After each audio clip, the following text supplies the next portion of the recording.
zaman dulu tuh udah mulai nih tentang kapitalisasi ini. Setuju sih. Nah, dasar banget ya obrolannya Riz. Tapi pendengar kita tuh belum tahu topik yang kita bahas hari ini itu apa. Coba spill dong ke pendengar kita. Nah, pada kepo nggak nih? Jadi topik yang bakalan kita bahas hari ini itu adalah Pancasila dan tantangan radikalisme di Indonesia. Oke guys, biar nggak bertele-tele, kita langsung aja nih. Oke Naila, kan kamu sebagai pembukanya nih. Aku mau nanya, kenapa sih Pancasila itu sepenting itu? Terus definisikan juga radikalisme itu apa sih sebenarnya? Oke, Rizka. Jadi aku bakal jelasin ya secara gambar sederhananya ya. Jadi nih, buat kita Pancasila itu adalah sebagai rumah bersama kita, yaitu Pancasila sebagai ideologi yang menyatukan kita nih dari perbedaan suku, agama, dan budaya. Nah, kampanye Pancasila kita tuh nggak tahu mau jadi negara yang seperti apa nih kita, karena Pancasila itu adalah sebagai dasar negara dan juga tonggak berdirinya bangsa kita nih. Nah, jadi tidak boleh ada siapapun yang menghancurkan, menggantikan, mengubah, atau juga menambah dan mengurangkan Pancasila nih. Karena Pancasila itu seperti itu loh. Nah, kalau radikalisme ini tuh adalah gambaran sederhananya gerakan atau pemikiran yang ingin mengubah rumah kita, yaitu mereka ingin mengganti Pancasila dengan ideologi yang lain yang berbeda banget dengan Indonesia. Nah, hal ini tuh sangat berbahaya banget loh, karena bisa merusaknya persatuan kita. Wah, bener banget sih kata Nila. Jadi makin kebayang nih gimana pentingnya Pancasila buat menjaga keutuhan negara kita. Nah, sekarang kita bahas lebih dalam mengenai faktor yang bisa menyebabkan munculnya radikalisme itu sendiri. Nah, iya benar banget Rizka. Kalau menurut aku sih penyebab radikalisme itu bisa datang dari banyak hal ya.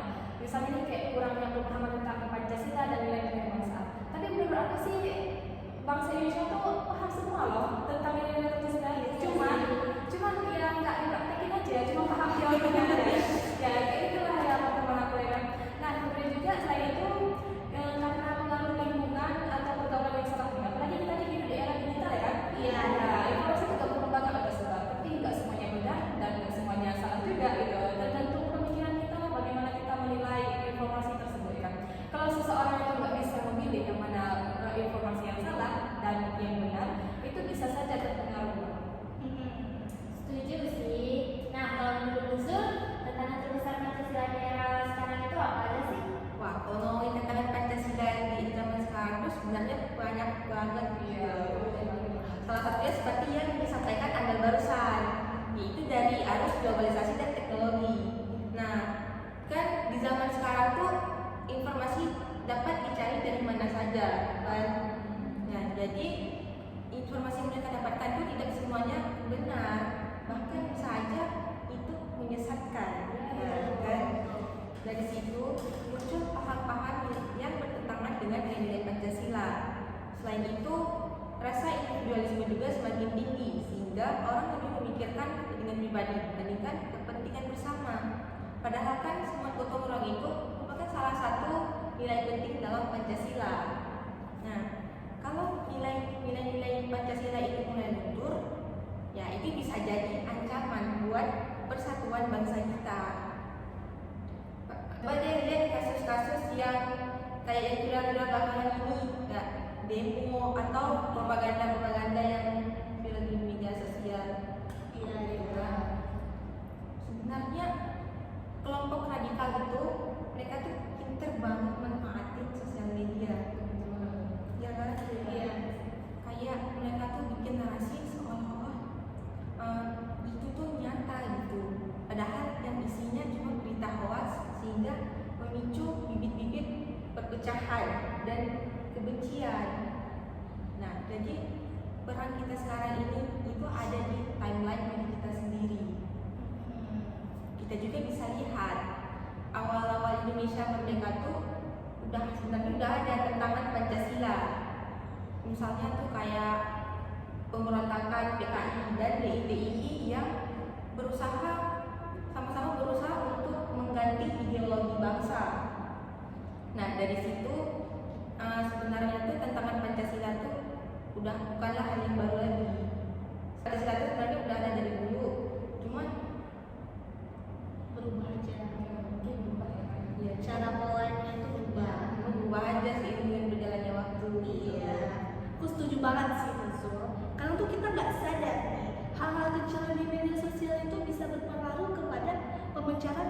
nih, karena kita nggak bijak dalam menyikapinya. Kalau kita bijak pasti nggak terjadi kayak gini. Apalagi ya zaman sekarang itu orang tuh gampang banget asal share aja tanpa berpikir panjang nih apa dampaknya setelah dia lakukan gitu. Nah, padahal kalau kita itu bijak dalam memilihnya itu berhati-hati gitu kan, teliti itu, dan kita juga berpegang kepada nilai-nilai Pancasila, nggak akan terjadi nih hal-hal yang seperti ini, bisa dicegah gitu. Nah, jadi kita sebagai generasi muda itu kita harus menyebarkan nilai-nilai yang positif dan juga menumbuhkan rasa toleransi antar sesama. Wah, ngeri banget nih radikalisme di Indonesia ya. Iya, ngeri banget. Menyebar aja nih di media sosial. Aduh, parah deh Indonesia ini. Nah, biar obrolan kita makin lengkap nih. Amel, bisa dong jelasin gimana sih atau caranya biar solusi biar nilai-nilai Pancasila tetap bisa kita jaga di tengah tantangan radikalisme seperti saat ini? Pertanyaan yang bagus ya guys ya. Kita tuh nggak boleh cuma diam aja gitu, tapi kita harus fokus